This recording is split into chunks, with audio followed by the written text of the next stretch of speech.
하나님의 이름과 우리의 정체성 265 함께 같이 한번 읽어보시겠습니다. 제목 희망이 없는 곳에서 나를 구원해 주시는 여호와라 하십니다. 오늘 사무엘하 22장 1절에서 4절 말씀을 읽었습니다. 오늘 본문의 그런 내용들에 똑같이 나오는 시가 시편 18편입니다. 18편에서는 조금 시작하는 부분을 약간 달리하고 있을 뿐 2절부터 50절까지 내용은 동일합니다. 그 내용이 의미가 동일한 것을 볼 수가 있습니다. 사실 성경 안에서 다양한 그런 문학적 표현, 그 표현들이 등장하고 있죠.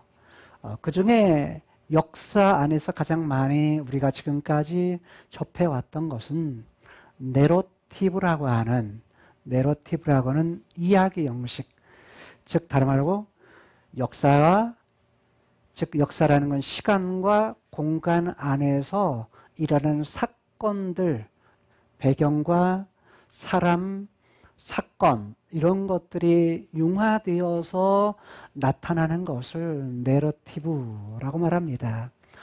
요즘에는 내러티브라고 하는 것이 좀 더 이렇게 발전이 되었습니다. 음악에서도 내러티브라는 용어를 사용하고 영화에서도 바로 내러티브라는 용어를 사용하고 연극 분야에서도 똑같이 내러티브라는 용어를 사용합니다. 과거에는 이야기, 사람, 배경 이런 걸로만 주로 문학에서는 사용했지만 음악이나 영화라는 부분에서는 이제 눈으로 보는 것들이 있죠. 눈으로 보는 것이 생기면서 거기는 색깔이라든지 또 음악적인 소리라든지 이런 것들도 다 포함해서 내러티브라고 말합니다. 성경에서 주로 내러티브라고 말할 때에는 그냥 이야기 형식이다 하면 훨씬 더 이해하기가 쉬울 것 같습니다. 내러티브 주어 뭐라고? 목사님 보고 해야지. 엄마 딱 보지 말고. 내러티브? 이야기. 자, 오늘 본문은 내러티브가 아니고요. 바로 전장이었던 21장에서는 21장 1절에서 14절까지가 내러티브라는 형식이었다고 한다면 15절에서 22절까지의 말씀은 에피소드라는 방식으로 기록됩니다. 에피소드라는 것은 무슨 말이냐면 내러티브 속에서 일어난 사건인데 그 사건들을 빼먹었어요. 빼먹어가지고 그것만 별도로 기록하는 것을 에피소드라고 말합니다. 그래서 때로는 이걸 삽화라고 말하기도 하고 또는 일화라고 그렇게 말하기도 합니다. 그러니까 에피소드는 역사적 과정 속에서 다 사건들을 기록했는데 그 사건들이 빠졌다가 그분을 갖다가 뭐냐면 이거 잊어버렸네? 그래가지고 그걸 갖다가 생각나는 한 사건을 갖다가 뭐냐면 별도로 기록한 사건. 다른 말로 말하면 블레셋과의 전투, 거인과의 전투, 네 사람의 거인들 이렇게 싸운 것은 역사 속에서 드러나지 않았죠. 기록되지 않았었는데 별도로 그렇게 기록한 것을 에피소드라고 말합니다. 오늘 사무엘하 22장 1절에서 51절까지 매우 긴 그러한 문학의 형태 하나가 등장하는데 그것은 시라고 하는 것입니다. 시라는 건 여러분 너무 잘 알죠? 포엠이라고 하는 시인데 자,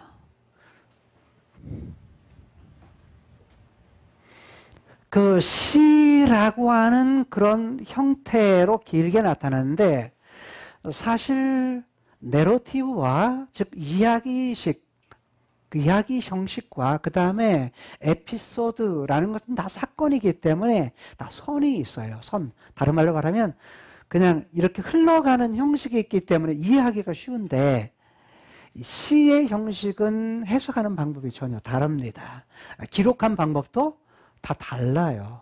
그러다가 보니까 시에서는 주로 많이 등장하는 것이 뭐냐면 비유입니다. 비유, 상징 이런 것들이 많이 등장해요. 자, 또 애언에도 마찬가지죠. 애언에도 이런 형식이 등장하는데 일단은 시라고 하는 부분들을 해석해 갈 때 이 시의 형태는 어디 속에서 나오는 거냐면 즉 내러티브라고는 역사 속, 이야기 속에 속한 그 부분에서 등장하는 한 부분이라 라고 이해하시면 쉽습니다.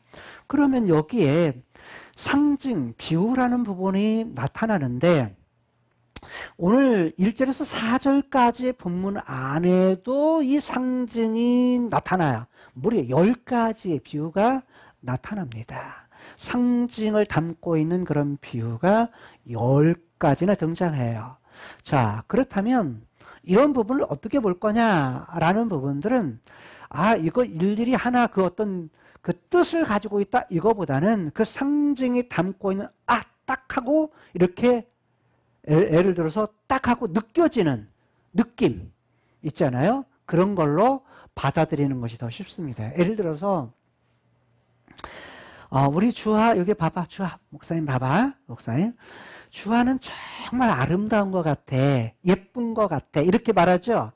근데 여기 주하 엄마가 여기 예쁜 국화를 지금 이렇게 했어. 그래서 주하는 국화처럼 예쁜 것 같아. 어떤 거요? 다르죠. 주하야, 어느 것이 네가 더 좋은 것 같아? 두 번째가 그렇지. 바로 국화처럼 예쁜 것 같아. 이렇게 뭐냐면 느낌으로 딱 오죠.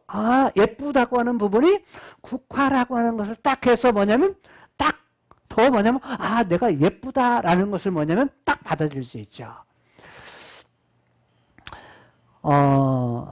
그런데 오늘 본문 안에는 바로 이러한 비유를 사용해서 누구를 하나님 그분의 속성, 하나님 그분의 성품을 갖다가 드러내요. 몇 가지나? 10가지나. 자, 우선 전체적으로 좀 우리가 이 부분을 이해할 필요가 있어요. 왜냐하면 1절에서 4절에서 10가지 비유가 등장하지만 하나님 그분, 다른 말로 말하면 위에 있는 눈에 보이지 않는 카이로스의 세계, 눈에 보이지 않는 카이로스의 세계, 즉 본질의 세계, 영적인 세계, 이런 세계에 거서 하나님이 계시죠. 그 하나님에 대한 성품, 품성, 하나님에 대한 속성을 갖다가 2절, 3절에서 2절에서는 3가지, 그 다음에 3절에서는 7가지의 속성을 말해요. 그런데 1절에서 4절까지의 부분에서 이렇게 말하고 있지만 우선 전체적으로 1절에서 51절까지 나타난 시의 형태의 큰 구조를 이해하게 되면 훨씬 더 앞으로 이 시에 대한 부분을 갖다가 22장의 시를 이해하는 데 도움이 될 거예요. 가장 먼저는 1절, 그 다음에 51절 이렇게 되어 있어요. 한 절씩 1절은 뭐냐면 제목이에요. 제목. 시의 제목. 그걸 갖다가 뭐라고 말하냐? 시의 표제라고 말해요. 시의 제목. 우리말로는 쉽게 그냥 제목이라고 말할 수 있어요. 그러면 51절은 뭘까요? 이 시의 결론. 이라고 말할 수 있어요.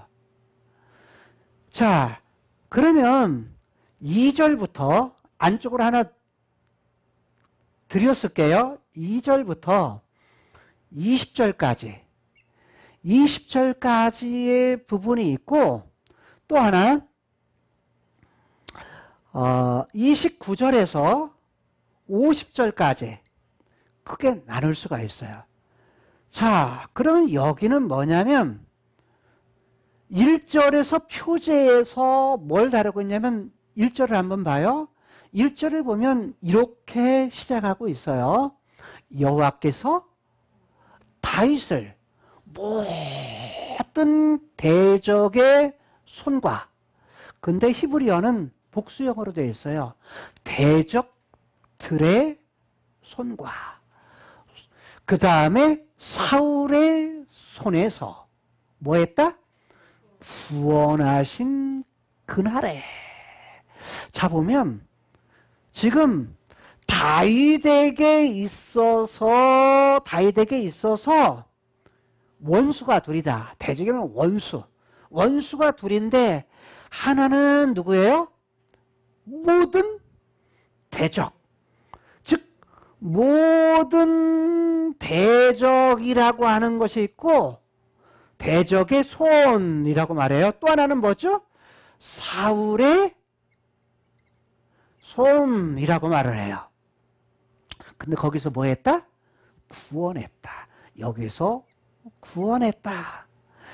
자, 사울의 손 2절에서 20절까지는 사울의 손에서 구원한 사건을 갖다가 뭐요?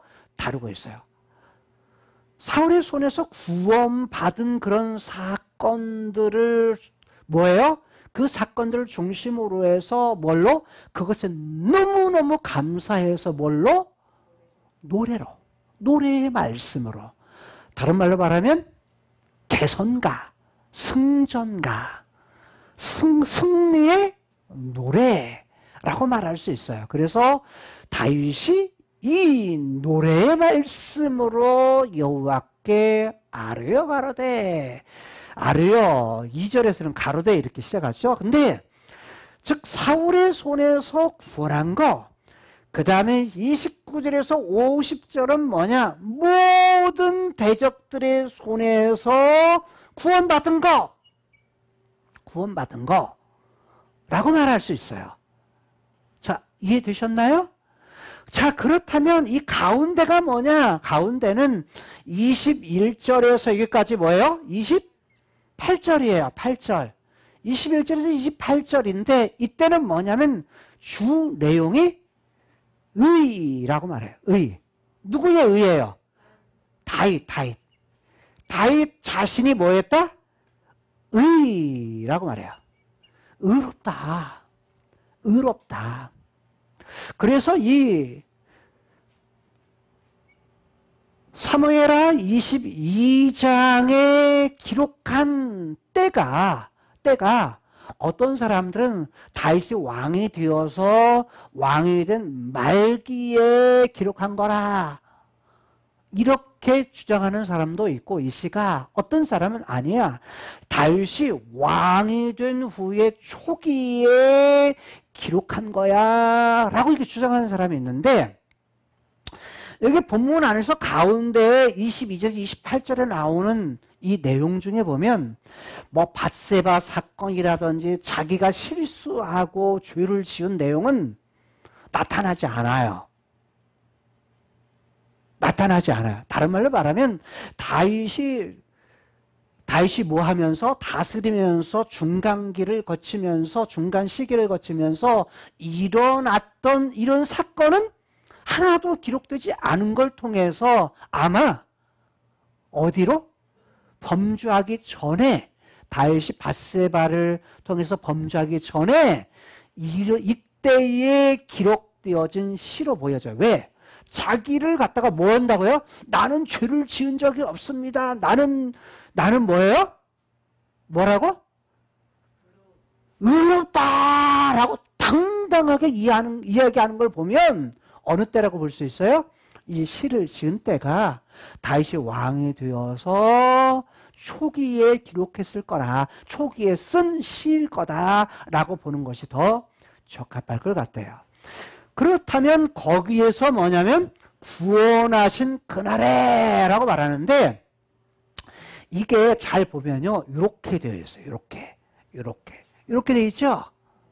그래서 요게 실상은 이렇게 하면 이게 X자예요. X자를 헬라어에서는 뭐라 하냐면 키라고 말해요. 키라고 말하는데, 히브리어의 문장 구조, 문장이 어떻게 구성되어 있느냐 해서 보면, 히브리어의 문장 구조는 이렇게 X자라 키 형식으로 되어 있어서 가장 많은 형태예요. 가장 많은 형태인데, 이 X의 이 부분은 사라지고 이렇게 되어 있어. 이렇게 되어 있는 형태가 가장 많아요. 그래서 이걸 뭐라 그러냐, 키아즘이라고 말해요. 뭐라고 말한다고요? 키아즘. 히브리어 문장 구조 형태에서 가장 많이 등장하는 키아즘이라고 말을 해요. 자, 이 형태 중에 하나인데, 이때 가장 중요한 건 뭐냐면, 키아즘의 형태 중에 핵심은 야가 핵심이에요. 여기에서 만나는 꼭지점에 있는 이게 가장 중요해요. 이게 하고자 하는 말이에요. 요게. 뭔 말이 이해돼요? 그러면 다윗이 의롭기 때문에 사울의 손에서 구원받았고, 다윗이 의롭기 때문에 뭐했다? 모든 대적의 손에서 구원받았다. 하나님이 구원하셨다. 라는 거예요. 자, 이해됐나요? 이해되셨죠? 자, 이런 형태로 되어 있는데, 자, 여기에서 사무엘하 22장은 결국 이런 구조 속에 되어 있는데, 여기 1절에서 4절까지를 제가 한번 끄는 거예요. 왜? 이걸 먼저 지금 살펴보는 거예요. 뭐 구조상으로 보면 요 부분을 먼저 봐도 되는데, 흐름에 쓰여진 기록의 순서를 따라서 우리가 살펴보게 될 거예요. 자, 무슨 말이에요? 여기까지 따라오셨습니까? 자, 그렇다면 앞으로 여러분 이 마지막까지 볼 때는, 시의 형태를 볼 때는 이 구조를 갖다가 언제나 머릿속에 넣으셔야 돼. 그래야 시를 읽으면서 딴 데로 빠지지 않아요. 다른 데로 빠지지 않고 딱 머릿속에 들어올 수 있어요. 그러니까 지금 우리가 살펴보는 것은 뭐예요? 사울의 손에서 하나님께서 구원하시는 거. 요게 뭐냐면 핵심이에요. 누가? 다윗을 갖다가 구원하시는 거.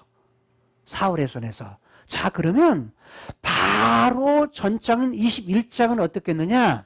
21장에 보게 되면 1절에서 21장 1절에서 14절까지가 누구 문제를 다뤘어요?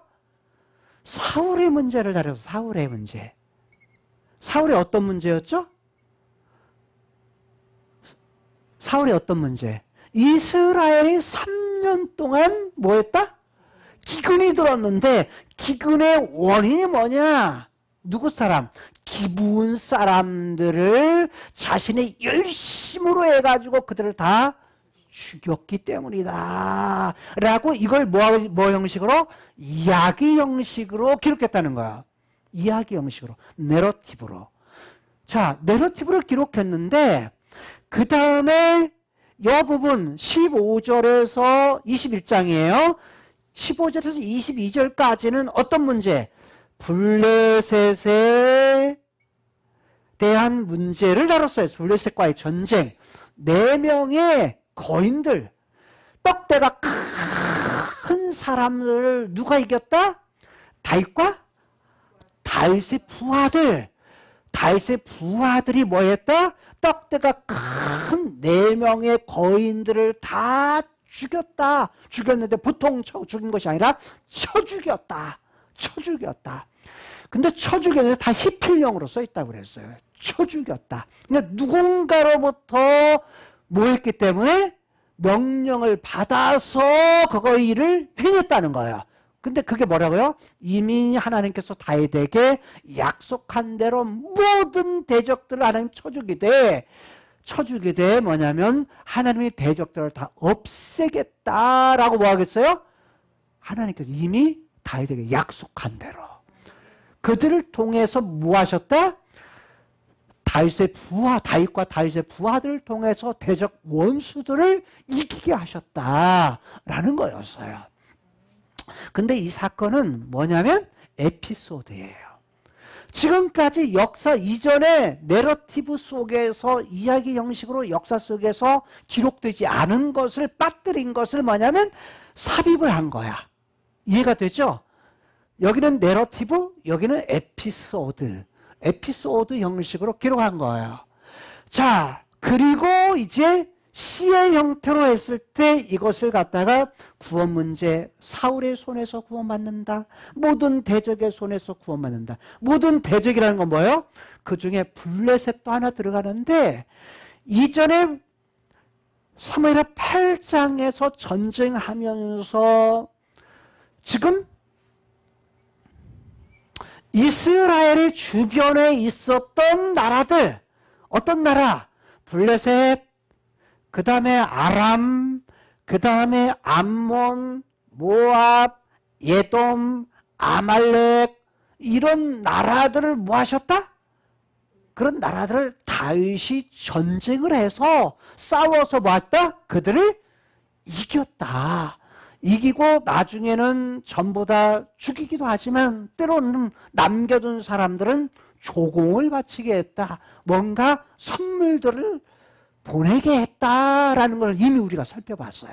그러니까 모든 대적들의 손에 서 있는데 나중에 이 블레셋과의 전투에서 빠진 한 사건, 네 거인과의 싸움을 기록했다는 거예요. 자, 이해되셨죠? 자, 그렇다면 오늘 본문 1절에서 이 안에 들어있는 1절에서 4절에 나타난 본문들이 오늘 본문의 내용이에요. 자, 그럼 1절 보실까요? 다시 1절을 보게 되면 이렇게 말하죠. 어떻게 표현하면 모든 대적의 손, 사울의 손에서 구원하셨는데 누가 했다? 누가 했다? 여호와께서 하셨다라고 말해요.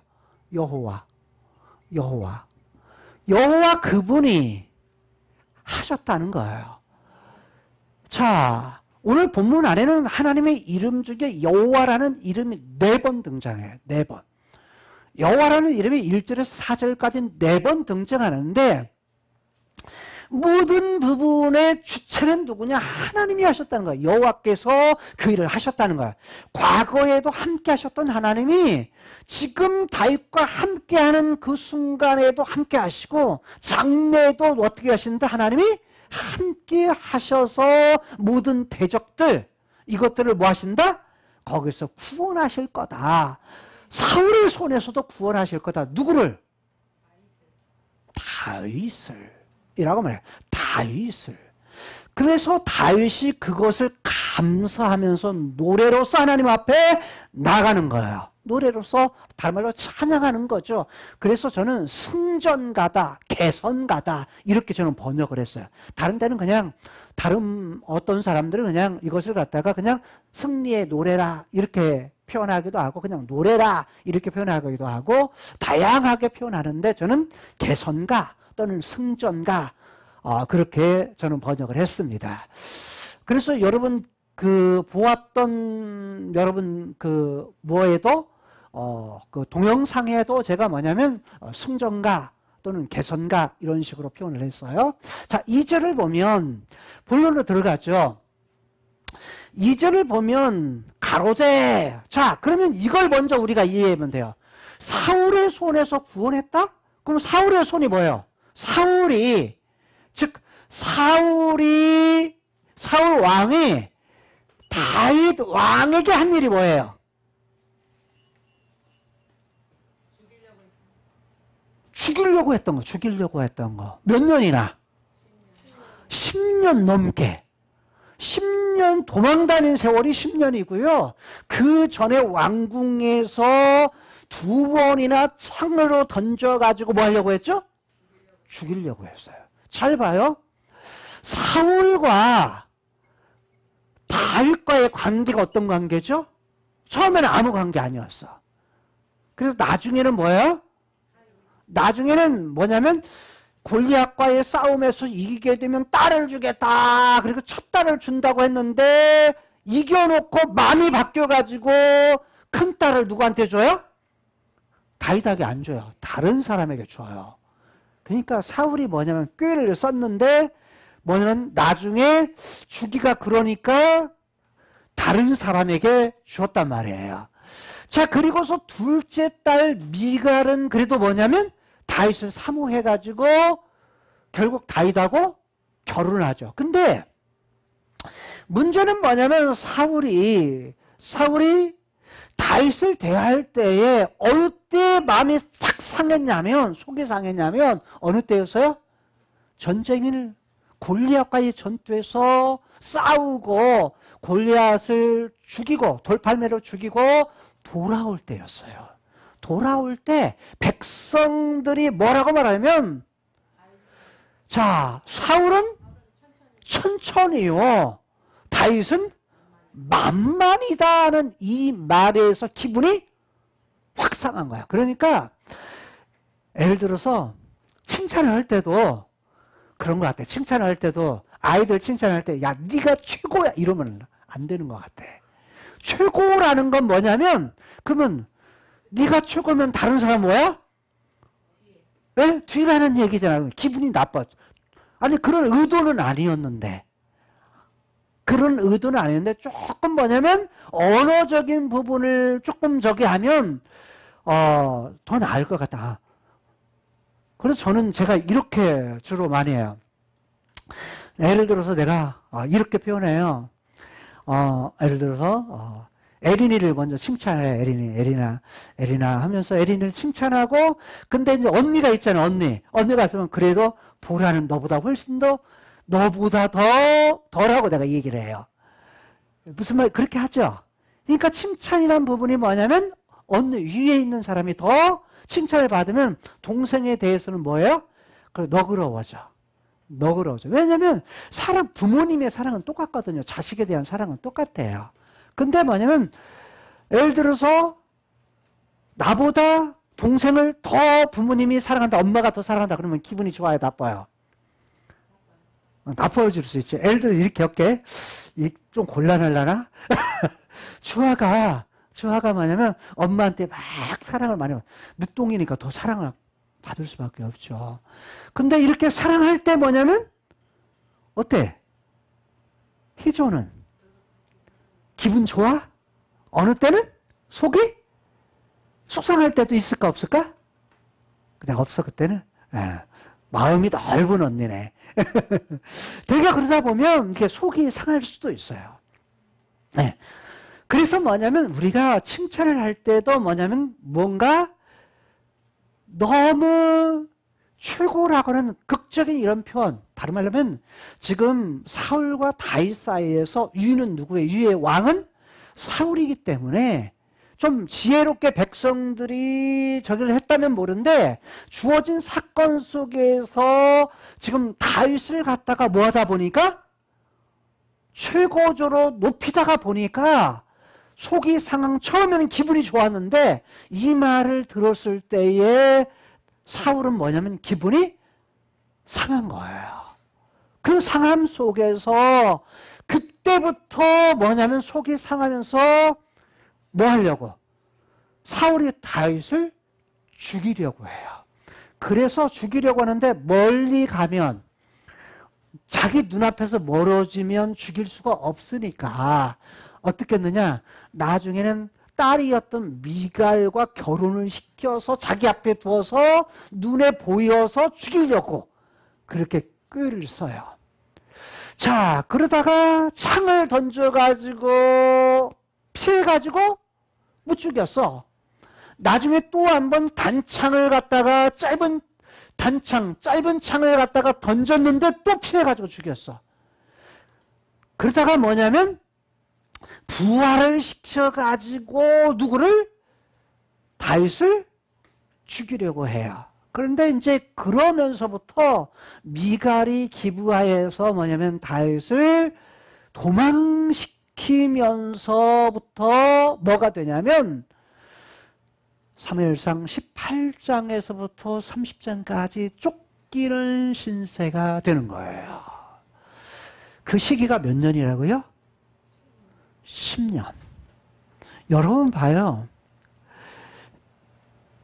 아니 한 번 죽이고 못 죽였으면 그냥 끝내는 것이 아니라 어떻게든지 죽여야 되겠다라고 생각하는 사울, 그리고 끊임없이 그를 죽이려고 계속되는 10년 동안의 그 기간. 여러분 그러냐, 기쁨도요 오래 가면 좋죠. 근데 힘든 일도 오래 가면 뭐예요? 참기 힘들어요. 그렇잖아요. 그러니까 사람의 삶은 언제나 기쁨과 즐거움의 반복되는 연속이라 이렇게 말할 수 있어요. 그러니까 기쁠 때가 있으면 슬플 때도 있고, 슬플 때가 있으면 또 다시 지나가면 기쁠 때가 있어요. 여러분, 기쁨도 여러분의 인생이고요. 슬픔도 여러분의 인생이에요. 다른 말은 내가 인생을 살아가면서 겪는 것은 기쁨도 내 인생이고 슬픔도 내 인생이에요. 괴로움도 내 인생이고 그 다음에 건강함도 내 인생이에요. 그러면 인생은 다양한 것이 바로 내 인생이다. 그러니까 힘든 일이 있을 때 원망하면 돼요, 안 돼요? 원망하면 안 돼. 그것도 내 인생인 거야. 그렇다고 해서 그 인생이 계속되는 건 아니에요. 계속 힘들게 사는 인생에 평생 힘들게 사느냐? 그렇지 않아요. 힘들게 산 사람일수록 나중에 성공할 확률이 많아요. 왠 줄 아세요? 어렵게 살았기 때문에 어려움을 겪은 사람일수록 나중에 뭐예요? 내가 이렇게 안 살아야지 나중에. 이러면서 그걸 반면교사를 삼아서 나는 앞으로는 이렇게 안 살 거야. 나는 앞으로 행복하게 살 거야. 이렇게 사는 사람은 행복하게 살 가능성이 훨씬 많은 거예요.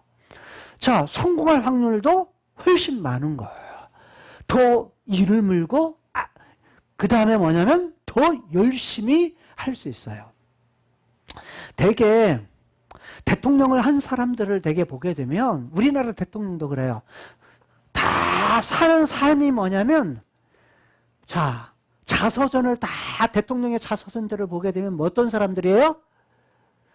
처음부터 부잣집에 태어나가지고 대통령이 됐더라 하는 사람이 거의 없어요. 다 어떤 사람들이죠? 다 어렵게 산 사람들.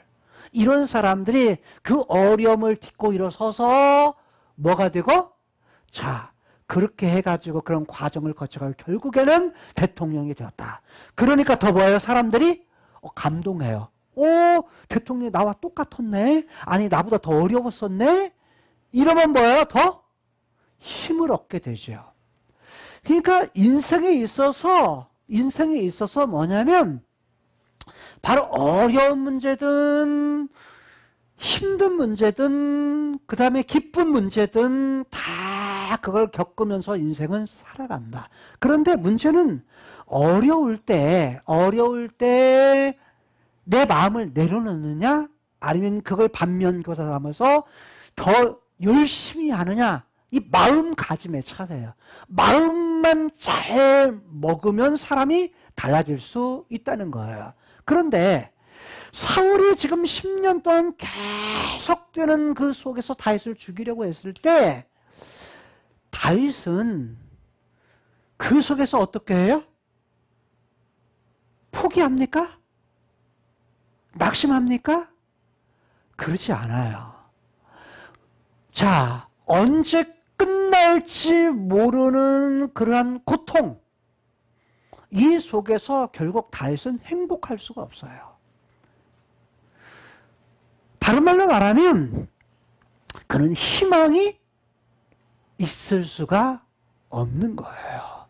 그래서 제가 전체 흐름을 생각하면서 희망이 없을 때, 희망을 잃었을 때, 또 희망이 없는 곳이라고 제가 말씀의 제목을 잡았어요. 다른 말로 말하면 사울에게 10년 동안 쫓겨다니는 이러한 상황이 다윗에게는 희망 잃은 상황이었다.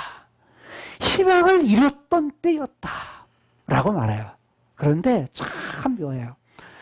인생을 살아갈 때도 우리도 그러죠. 희망을 잃어버릴 때가 얼마나 많아요. 자, 희망을 잃는 것은 젊을 때만 있는 건 아니에요. 청년 때도 희망을 잃기도 하고 노인이 되어서도 희망을 잃기도 해요. 자, 남자들이 되게 행복할 때는 어느 때인 줄 아세요? 결혼하신 분은 여러분 남편들. 그 남성들이 행복할 때는 어느 때냐면 일이 있을 때예요. 할 일이 있을 때 행복해요. 뭐 여성도 마찬가지죠.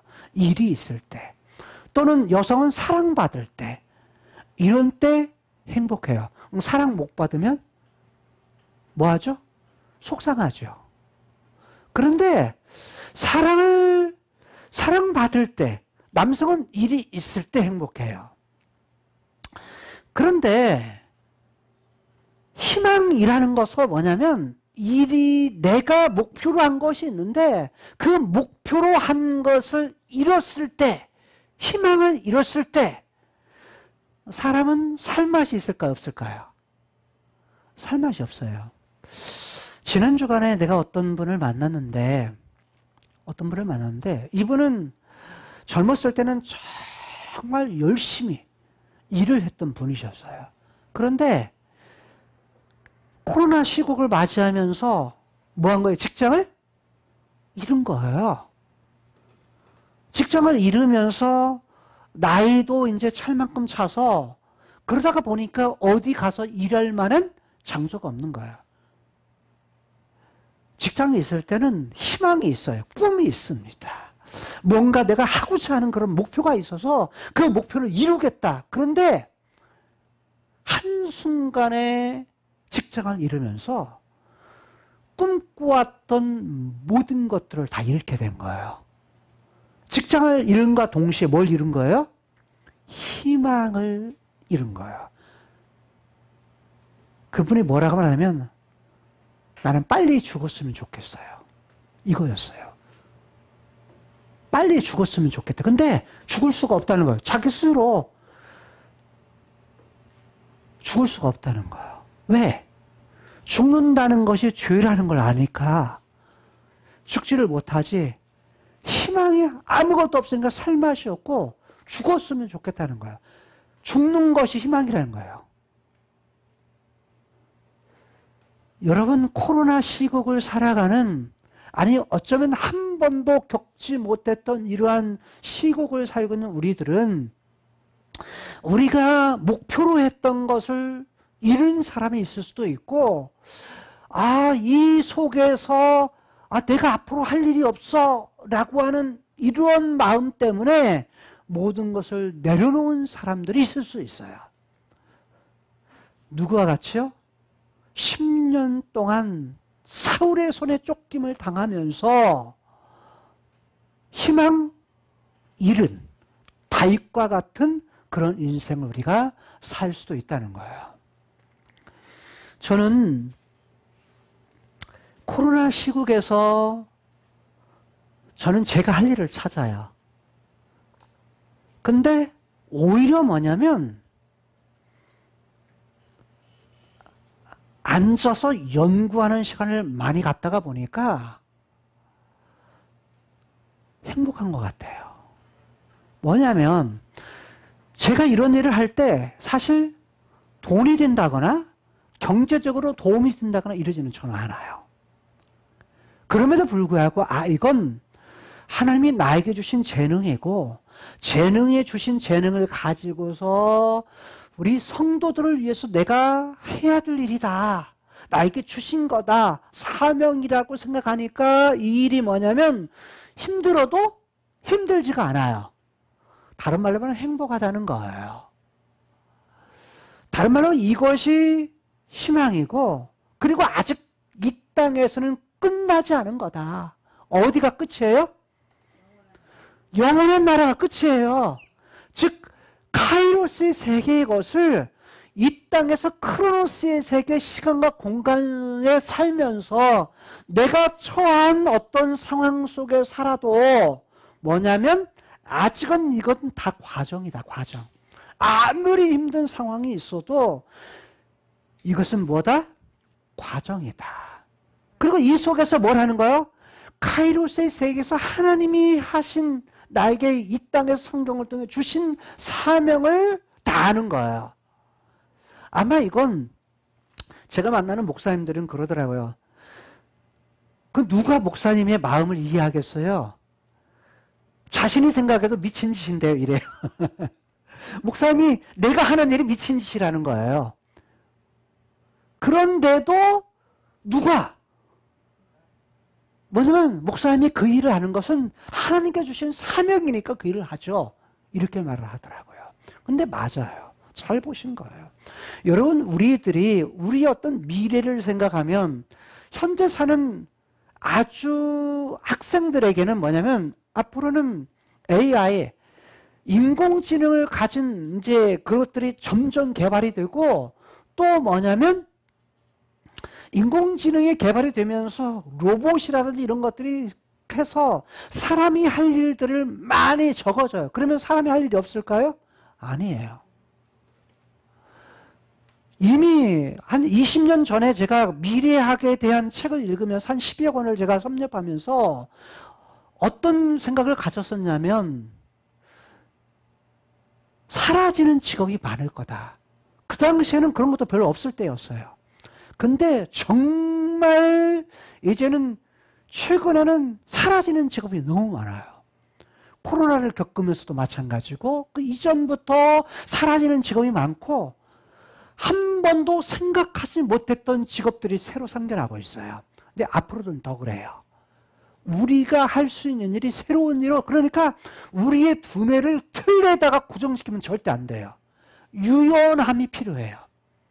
유연함이 생겨야, 창의력과 유연함이 있어야 뭐냐면 고정된 그것을 갖다가 뛰어넘어서 새로운 일들을 여러분들이 도전할 수가 있는 거예요. 그럴 때 뭐가 있다?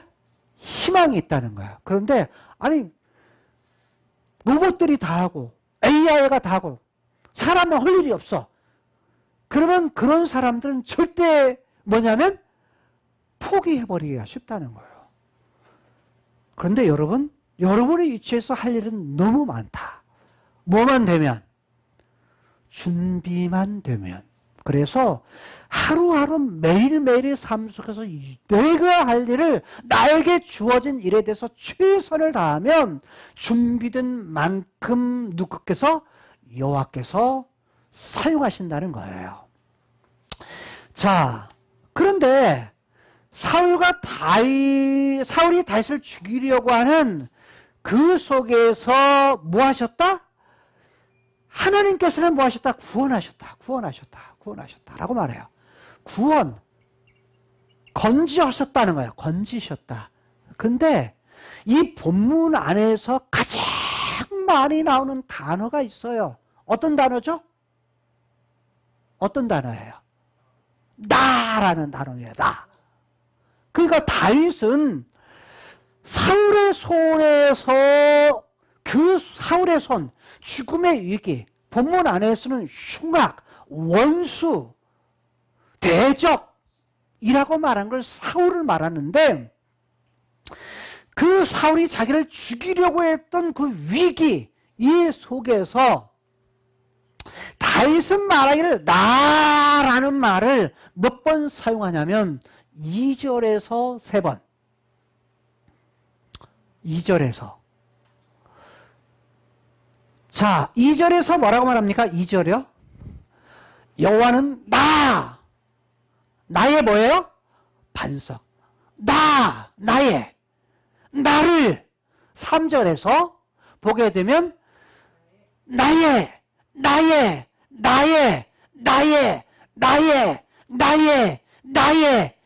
나를 이라고 하면서 몇 번이요? 8번을 사용해요. 자, 3번 플러스 8번 하면 몇 번이에요? 11번. 그렇죠? 11번을 사용해요. 그 다음에 내가 라는 말을 4절에서 내가 라는 말을 2번 써요. 자, 그래서 총 13번을 본문에서 사용하고 있어요. 그러면 지금 내가라는 건 누구를 말하죠? 다윗 자신이에요. 다윗 자신. 시를 지금 쓰고 있는, 하나님께 승전가의 시를 쓰고 있는 다윗 자신이에요. 그런데 2절을 다시 가면 이렇게 말해요. 여기에서는 가로되 여호와는, 3절에서 이렇게 시작하죠. 3절은 나의 하나님이요 하나님이시오 라고 말하는데, 시적으로 하나님이시오 라고 표현하는데 이렇게 돼요. 나의 하나님은 이라고 번역도 가능해요. 저는 그렇게 주어로 번역했어요. 주어로 번역했어요. 그러니까 뭐냐면 여호와는 이렇게 쭉 해도 되고, 여호와는 나의 하나님이시오 이렇게도 가능하고, 나의 하나님은 이라고 번역하는 것이 가능해요. 자, 그런데 일단은 우리 번역 성경에 나오는, 개역에 나오는 이런 부분을 살펴보면 이렇게 하면 되죠. 10가지의, 무려 사울이 다윗을 대적하는 사울의 손에 대해서 뭐 하신 것? 결국 하나님께 뭐 하셨다? 구원하셨다. 나의 뭐에서? 흉악에서. 3절에서 나의 흉악. 흉악이라는 것은 이런 말이에요. 포악 또는 폭력. 누구의 폭력? 사울의 폭력으로부터 뭐 했다? 구원하셨다. 구원하셨다. 구원하셨다는 건 건지셨다라는 말이에요. 4절 보면 이렇게 말을 해요. 내 원수들에게서, 내 원수들로부터, 즉 원수로부터. 원수 누구요? 아니야, 사울. 사울 원수로부터 나를 뭐 하셨다? 구원을 얻으리로다. 이게 이제 뭐냐면 구원을 받을 것이다 라고 되어 있어요. 자, 그렇다면 여기에 무엇 때문에 사울의 손에서 구원을 받는가 라고 했을 때 주체가 뭐 누구라고요? 여호와께서, 하나님께서 라고 하는 2절 이에요. 2절에 이제 여호와께서 라고 하면서 그 여호와 하나님은 어떤 분으로 말하냐? 즉 카이로스의 세계에 계신 하나님 여호와께서 크로노스의 세계에 있는 다윗이 시간과 공간 안에서 눈으로 볼 수 있는 것을 통해서 하나님을 뭐예요? 설명을 해요. 하나님을 높여요. 하나님을 노래해요. 그게 뭐냐면 눈으로 보이는 것일수록 야, 하나님은 나의 뭐뭐야. 하나님은 나의 뭐뭐야 라고 하면서 하나님이 가지고 있는 속성을 갖다가 그렇게 표현한다는 거예요. 그건 뭐냐면 10가지예요. 무려 10가지. 10가지로 표현을 하는데, 자, 2절에서 뭐라고 합니까? 여호와는 나의 반석이시다. 반석. 반석이 뭐야? 반석. 바위. 바위라는 거야. 바위. 바위는 어떤 역할을 해요? 바위. 바위라는 여기에서 쓰는 바위는 절벽에 있는, 절벽이라는 뜻으로 쓰이는데, 절벽은 뭐냐면 큰 돌, 큰 반석, 바위라고 해요. 반석, 바위. 여기 쓸 때 가지고 있는 것은 무슨 말이냐면 하나님은 나의 반석이다라는 건, 반석이라는 말은 이런 뜻이에요. 하나님은 나의 반석이셔서 누구로부터? 사울로부터 보호해 주시는 분. 보호. 또 뭐냐면 나를 안전케 해주시는 분이라는 뜻이에요. 보호와 안전이라는 것으로 말해요. 하나님은 나의 요새라고 말해요. 다윗의 요새다. 나의 요새라고 말해요. 나의 요새. 요새라는 말은 어떤 말이냐면 이런 뜻에서 왔어요. 독수리가 자기 알을 어디다 놔요? 아주 가파른 그런 절벽의 한 곳에다가 알을 낳아요. 자기 집을. 알을 낳아서 이제 알을 가서 새끼를 여기죠. 자, 그건 사람의 손이 닿아야 안 닿아요? 사람이 닿지 않아요. 그걸 갖다가 뭐냐면 요새라고 말하고, 또 다른 말로는 이게 뭐냐면 성체, 성이라는 말. 발과 깎아진 곳에 세워진 성이라는 것으로 써요. 그래서 이걸 산성이라고 말하기도 하고, 다른 말로는 강한 성, 내주는 강한 성이요 그랬죠? 이럴 때 쓰는 거가 뭐냐면 요새, 산성, 강한 성이라는 걸로 써요. 여기도 뭐예요? 여기도 쓰는 용도가 뭐냐면 안전, 보호라는 거야. 누가 보호한다는 거야? 여호와께서 자신을 갖다가 뭐 하신다? 반석이시고 요새여서 안전하게 보호하시는 분이시다.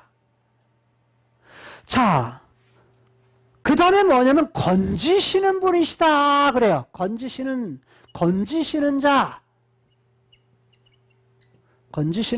이게 똑같은 말이에요. 구원.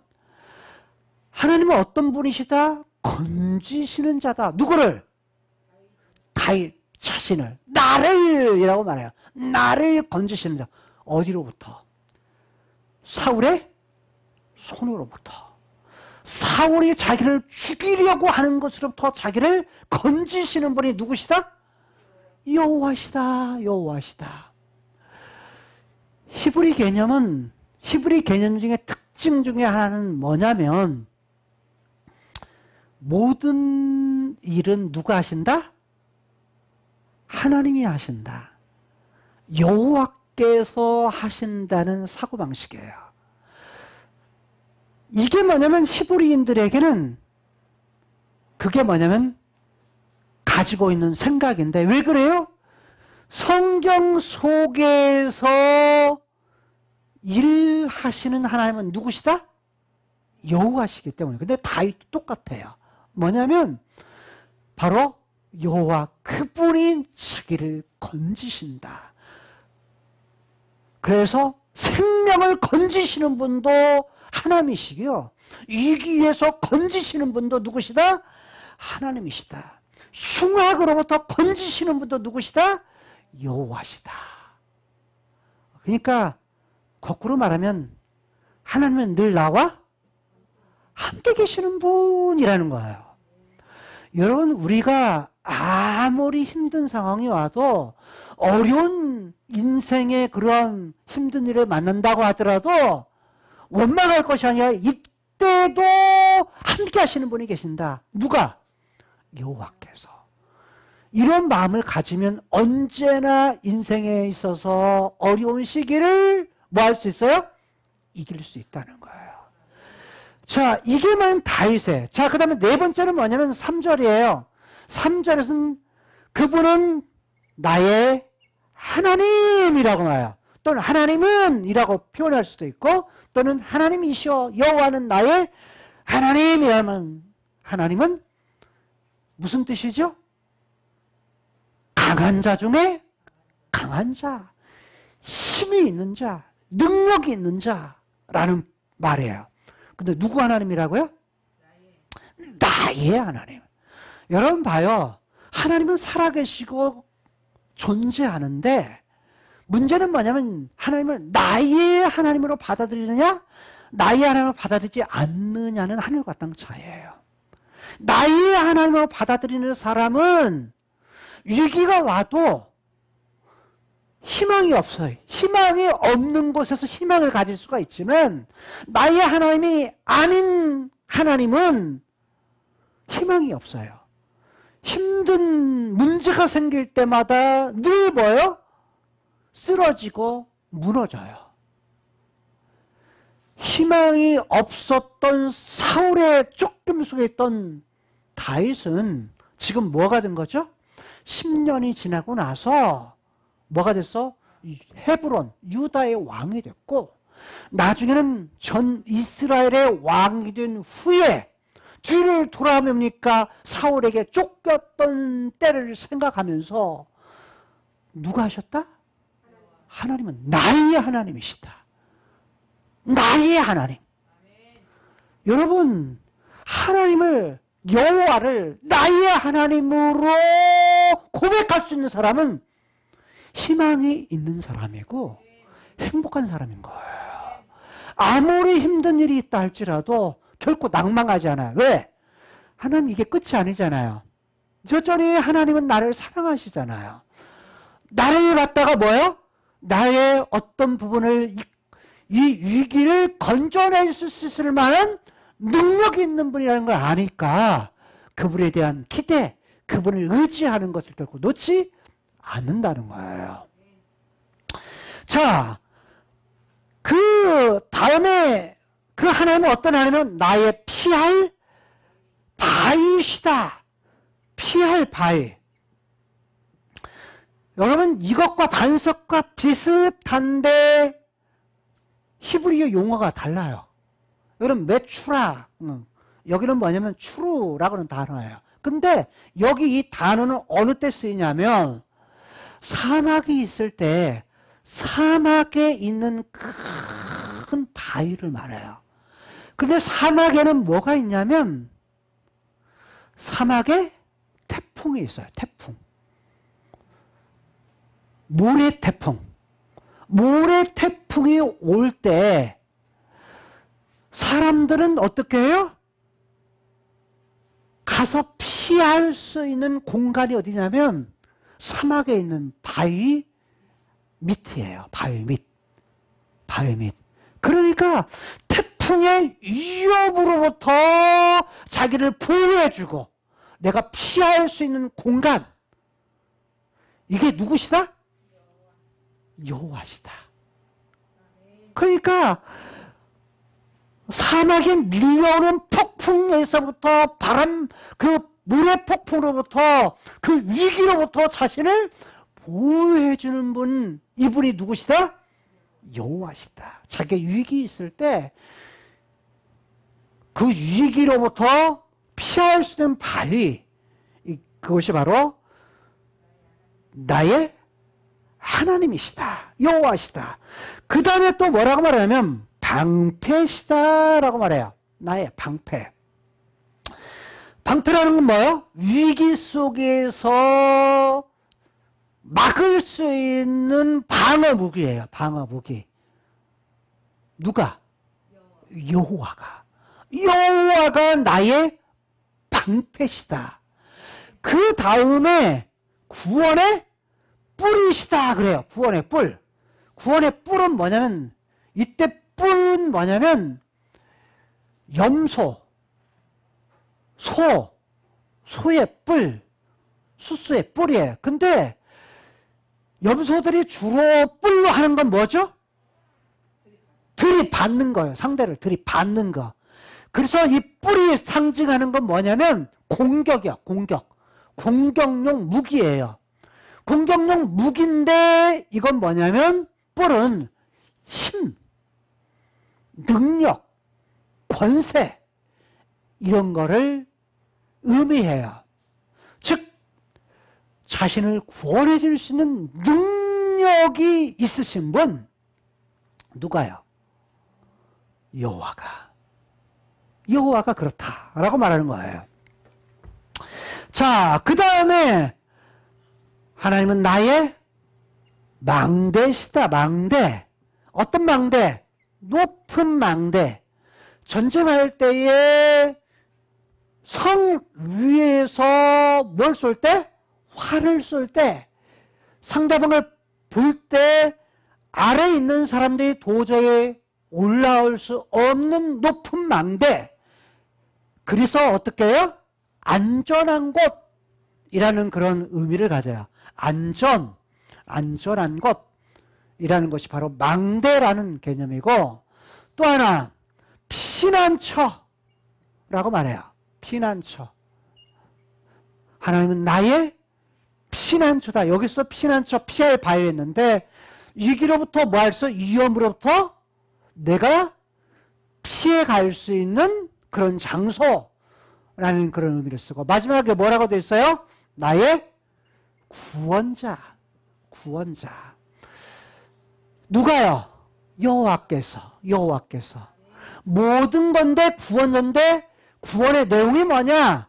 나를 흉악에서 구원하셨도다.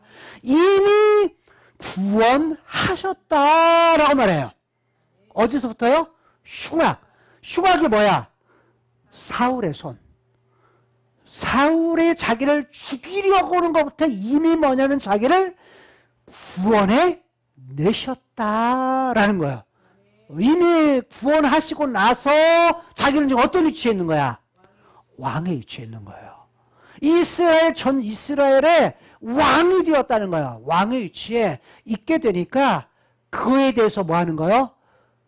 그는 찬양한다. 4절 이렇게 말해요. 4절에서 내가 찬송 받으실 여호와께 아르리니. 아른다는 얘기는 말한다, 노래한다 이런 말이에요. 또는 부른다. 그런데 뭐냐면 아른다, 부른다 라는 말이고, 누구께요?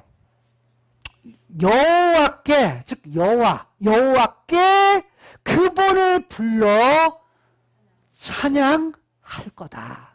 찬양한다는 것은 할랄이라고 그랬죠. 기본형이 할랄인데, 뿌리가 할랄인데 이 말은 뭐예요? 자랑한다. 그분의 이름을 빛낸다. 이런 말이에요. 하나님이 다 하셨네요. 이런 말이에요. 하나님이 반석이시고 요새고 건지시는 자시고 하나님이시고 피할 바위요 방패요 구원의 뿌리요 망대요 피난처요 구원자입니다.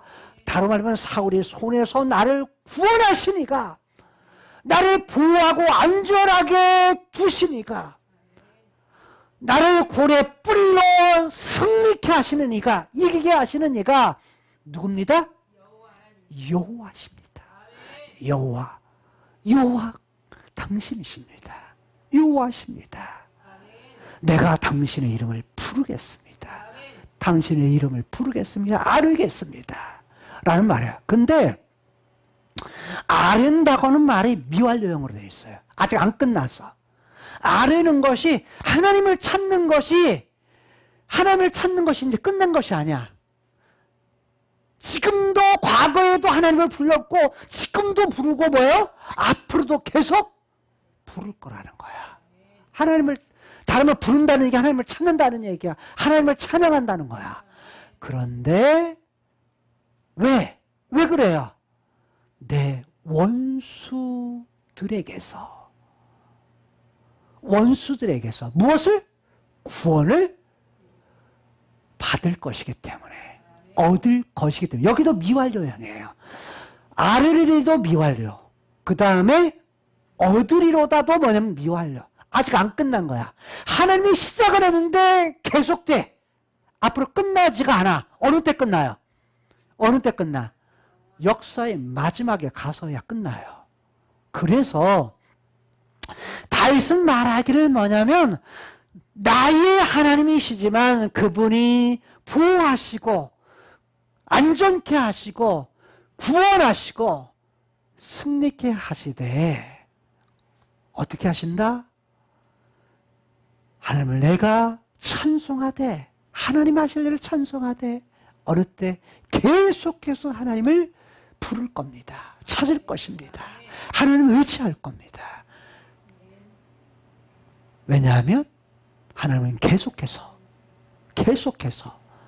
모든 원수, 내 원수들로부터 뭐 하시기 때문에?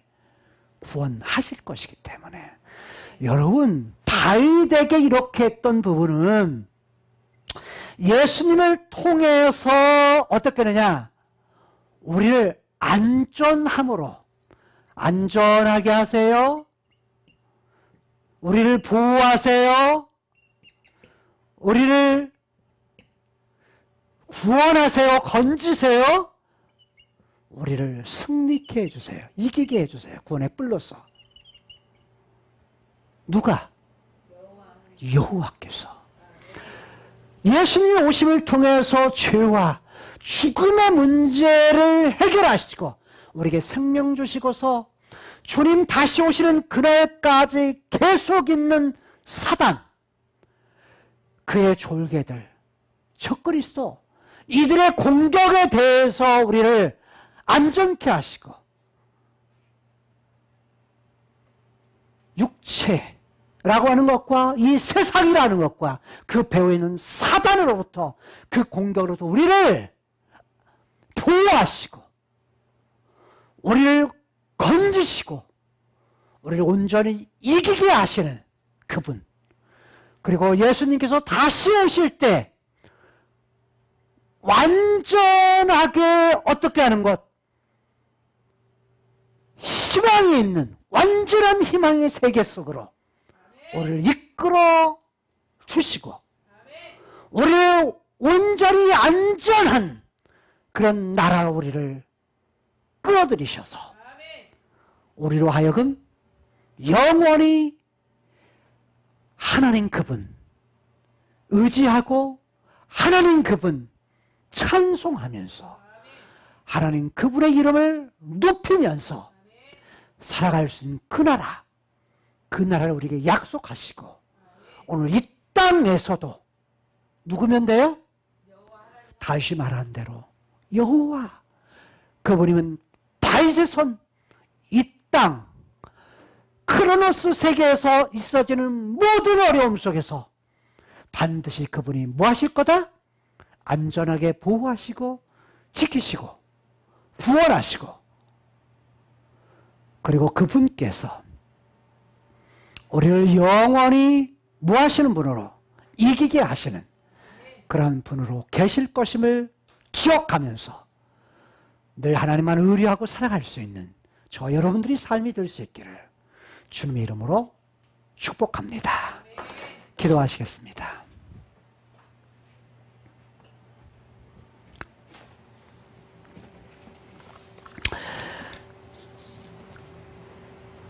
나를 희망이 없는 곳에서 구원해 주시고 안전하게 하시고 보호하시고 이기게 하시며 완전한 희망의 세계로 우리를 들이시기 위하여서 예수님이 땅에 오셨고 죄와 죽음 아래 있는 우리들을 건져내셔서 우리에게 생명 주시고 하나님 그분이 반석이시며 요새시며 나의 하나님이심을 고백하며 살아갈 수 있도록 허락하신 하나님, 주님 이름을 찬양합니다. 주님을 자랑합니다. 모든 것을 다 하나님이 하신다고, 하나님이 하실 것이라고 고백하며 살아갈 수 있는 우리의 삶이 되게 하여 주옵소서. 예수님 이름으로 축복하며 기도드리옵나이다. 아멘. 지금은 예수를 구원해 주신 예수 그리스도의 은혜와 하나님의 무한하신 사랑하심과 성령 하나님의 위로교통역사 충만하심이 오늘 하나님 앞에 나와 아무리 큰 절망 가운데서도 우리를 희망의 자리로 이끄시는 그 하나님을 온전히 믿고 우리를 안전케 하시고 보호해 주시며 구원해 주시고 승리케 하시는 그 하나님만을 온전히 믿고 따라가기를 결단하는 모든 세계를 교회 성도님들 머리 위에 이제부터 영원토록 함께 있을지어다. 아멘.